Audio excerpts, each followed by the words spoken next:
ಗುರುಗಳೇ,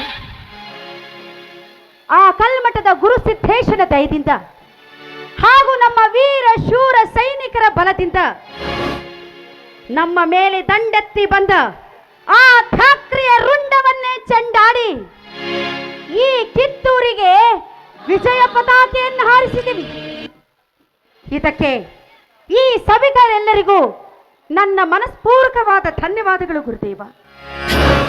ಹೌದು ಮಗಳೇ, ನಿನ್ನ ಮುಂದಾಳತ್ವದಲ್ಲಿ ಕಿತ್ತೂರು ನಾಡಿನ ಬಲಿದಾನ ಶೌರ್ಯ ಸಹಾಯಕ್ಕೆ ಹೆಸರುವಾಸಿಯಾಗಿದೆ. ಅಷ್ಟೇ ಏಕಮ್ಮ, ಜಗದೆತ್ತರ ಜನಮನ ಎತ್ತರ ಬೆಳೆಯಲಿ ಎಂದು ಆ ಕಲ್ಮಠದ ಸಿದ್ದೇಶ್ವರನ್ನು ಕೇಳ್ಕೊಳ್ತೀನಿ. ಹೌದು ತಾಯಿ, ರಾಜಗುರುಗಳು ಹೇಳಿದ ಮಾತಿನಾಗ ಸತ್ಯ ಐತ್ರಿ. ಆದರೆ ಆದರೆ ಆದರೆ ಎಂಬ ಅಪಸ್ವರದ ಮಾತೇಕೆ ಬಿಚ್ಚುಗತ್ತಿ ಚನ್ನಬಸು? ನಾನು ಹೇಳುವ ಮಾತಿನ ವೈಖರಿ ಹಾಗಲ್ಲ ತಾಯಿ. ಹಿಂದೆ ನಡೆದ ಯುದ್ಧದಲ್ಲಿ ತ್ಯಾಕರೆನ ಕೊಂದು ಜಯಶೀಲರಾದವೇನೋ ನಿಜ.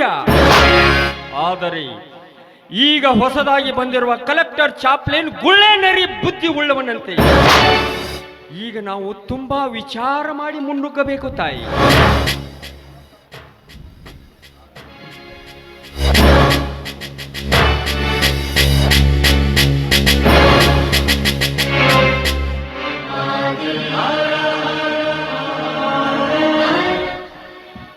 ಹಾಗಾದರೆ ನಾವು ಮುಂದೇನು ಮಾಡಬೇಕು ಅಂತ ನಾವೆಲ್ಲರೂ ಕೂಡ ವಿಚಾರ ಮಾಡಿದರೆ ಮುಂದೊಂದು ದಾರಿ ಸಿಗುತ್ತದೆ ತಾಯಿ. ದುಡುಕುವುದು ಬೇಡ ಅಂತ ನನಗನ್ನಿಸ್ತಾ ಇದೆ. ಮುಂದೆ ನೀವು ಹೇಗೆ ಹೇಳ್ತೀರೋ ಹಾಗೆ ತಾಯಿ.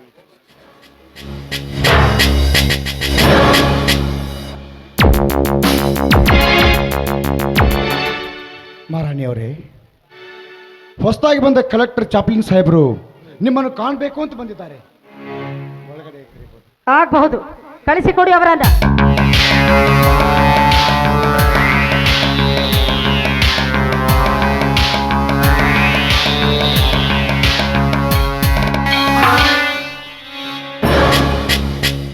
ಚಬಾಚ್ ಚೆನ್ನಮ್ಮ, ಚಬಾಚ್. ನಿಮ್ಮ ಕಿತ್ತೂರು ಚಿಕ್ಕದಾದರೂ ಮ್ಯಾನೇಜ್ಮೆಂಟ್ ಬಹಳ ಚೆನ್ನಾಗಿ ಮೇಂಟೈನ್ ಮಾಡಿದ್ದೀರಾ. ಆದರೆ ನೀವು ನಮಗೆ ತುಂಬಾ ಶೇಮ್ ಮಾಡಿದ್ದೀರಾ. ಇಷ್ಟು ದೊಡ್ಡ ಕಂಪನಿ ಸರ್ಕಾರದವರು ನಾವು ನಿಮಗೆ ಭೇಟಿ ಆಗಬೇಕಾದ್ರೆ ನಿಮ್ಮ ಪರ್ಮಿಷನ್ ತೆಗೆದುಕೊಳ್ಳಬೇಕಾ?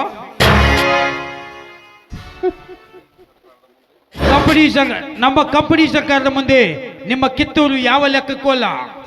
ಹಿಂದಿನ ಯುದ್ಧದಲ್ಲಿ ಗೆದ್ದಿದ್ದೀರಿ ಅಂತ ಬಹಳ ಸೊಕ್ಕಿನಿಂದ ಇದ್ದೀರಿ ನೀವು. ಗೆದ್ದಾಗ ಹಿಗ್ಗುವುದು, ಸೋತಾಗ ಕುಗ್ಗುವುದು ಈ ಕಿತ್ತೂರು ನಾಡಿನ ರಕ್ತದಲ್ಲಿ ಯಾವ ಕಾಲಕ್ಕೂ ಇಲ್ಲ. ಅದಿರಲಿ, ನೀವಿಲ್ಲಿ ಬಂದ ಕಾರಣವೇನು ಅದನ್ನು ಮೊದಲು ಹೇಳಿ. ಇಷ್ಟು ದಿನ ನಿಮ್ಮ ನಡುವೆ ನಡೆದ ಇನ್ಸಿಡೆಂಟ್ ಎಲ್ಲ ಮರ್ತು ಬಿಡ್ತೀವಿ. ಇನ್ನು ಮುಂದೆ ನಾವು ಹೇಳಿದಂತೆ ಕೇಳಿದರೆ ನಿಮಗೂ ಒಳ್ಳೆಯದು, ನಮಗೂ ಒಳ್ಳೆಯದು.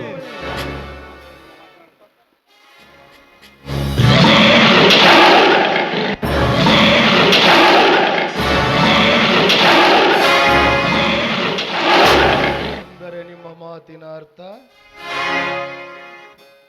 Very simple. ನಿಮ್ಮ ಕಿತ್ತೂರು ಸಂಸ್ಥಾನವನ್ನು ನಮ್ಮ ಕಂಪನಿ ಸರ್ಕಾರದ ಜೊತೆ ಮರ್ಜ್ ಮಾಡಿ ನಿಮ್ಮ ಎಲ್ಲ ವೆಪನ್ಸ್ ಅನ್ನು ನಮಗೆ ಒಪ್ಪಿಸಬೇಕು.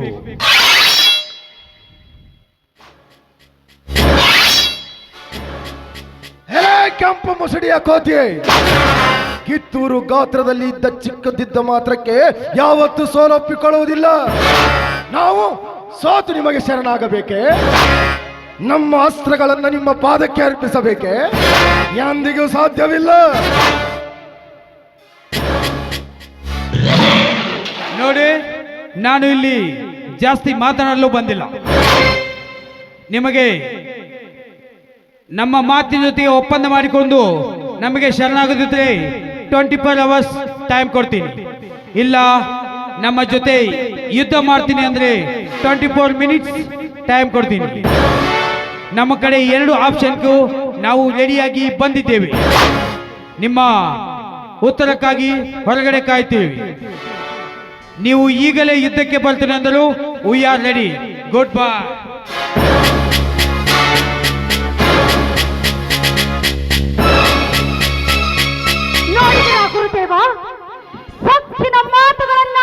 ಈ ಪಿರಂಗಿಗಳ ಮಾತನ್ನು ಏನು ನಾವು ನಾವು ಇವರಿಗೆ ಸೋತು ಶರಣಾಗಬೇಕೆ? ಅದೆಂದಿಗೂ ಸಾಧ್ಯವಿಲ್ಲ. ಇವರ ಜೊತೆ ವೀರಾವೇಶದಿಂದ ಹೋರಾಡುತ್ತೇವೆ. ಮಹಾಮಂತ್ರಿಗಳೇ, ಯುದ್ಧಕ್ಕೆ ಸನ್ನದ್ಧರಾಗಿರಿ. ಸಮಾಧಾನ ಚೆನ್ನಮ್ಮ, ಸಮಾಧಾನ. ಸಿಟ್ಟಿನ ಕೈಯಾಗ ಬುದ್ಧಿ ಕೊಡಬೇಡವ. ಸಮಾಧಾನದಿಂದ ಇರೋ, ಎಲ್ಲ ಮುಂದೆ ಪರಿಹಾರ ಆಕೈತಿ.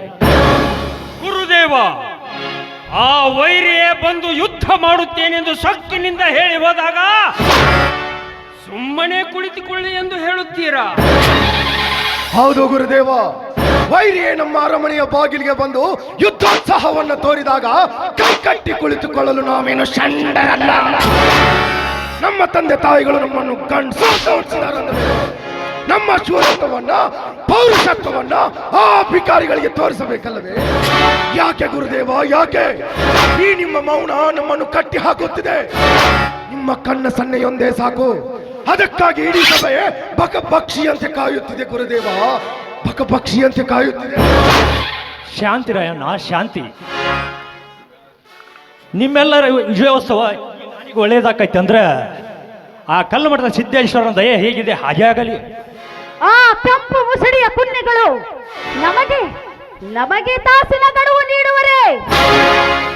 24 ಗಂಟೆಗಳ ಕಾಲು ಅವರಿಗೆ ಸೋತು ಶರಣಾಗುವುದಕ್ಕಿಂತ 24 ನಿಮಿಷದಲ್ಲೇ ಇಡೀ ಪಿರಂಗಿಗಳ ರುಂಡವನ್ನೇ ಚಂಡಾಡಿ ಬಿಡೋಣ. ಯುದ್ಧಕ್ಕೆ ಸನ್ನದ್ಧರಾಗಿರಿ. ಹರ ಹರ ಮಹಾದೇವ, ಹರ ಹರ ಮಹಾದೇವ, ಹರ ಹರ ಮಹಾದೇವ.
ನಮ್ಮವರಿಂದಲೇ ನಮಗೆ ಮೋಸವಾಯಿತು ತಾಯಿ, ಮೋಸವಾಯಿತು.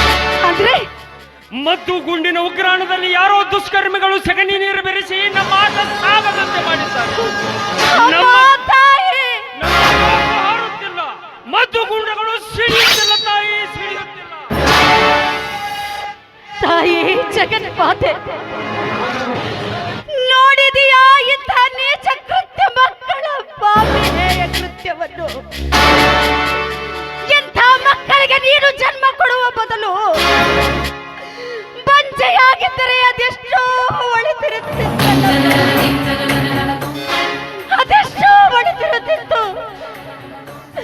ಹೇ ಕಲ್ಮಠದ ಗುರು ಸಿದ್ದೇಶ, ಇಂಥ ಪಾಪಿಗಳಿಗೆ ನೀನೇ ಬುದ್ಧಿ ಕಲಿಸಬೇಕಪ್ಪ.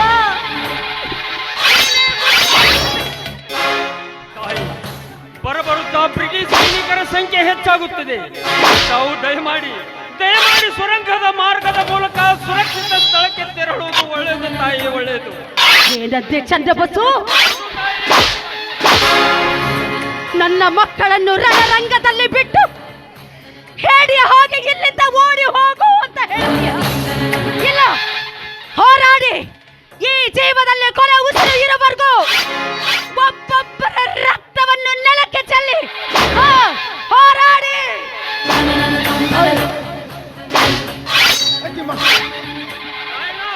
ರಾಯಣ್ಣ, ಚೆನ್ನಮ್ಮ ತಾಯಿಗೆ ಸುರಕ್ಷಿತ ಸ್ಥಳಕ್ಕೆ ಹೋಗಂತ ನೀನಾದ್ರೂ ಹೇಳು.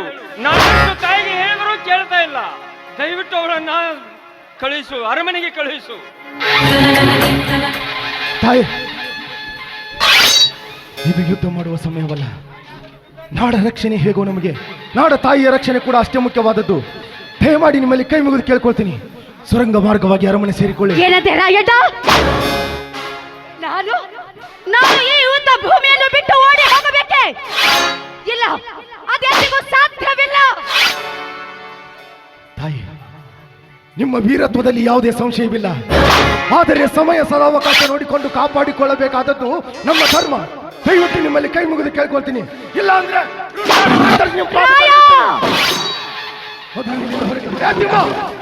ತಾಯಿನ ಕರ್ಕೊಂಡು ಸುರಂಗ ಮಾರ್ಗವಾಗಿ ಕರ್ಕೊಂಡು ಹೋಗು, ನಾನು ನೋಡ್ಕೊಳ್ತೇನೆ. ಗುರುದೇವ, ಎಂತಹ ಕ್ಲಿಷ್ಟಕರವಾದ ಪರಿಸ್ಥಿತಿಗೆ ತಂದು ಸಿಲುಕಿಸಿದೆ ಈ ಚೆನ್ನಪ್ಪಳ.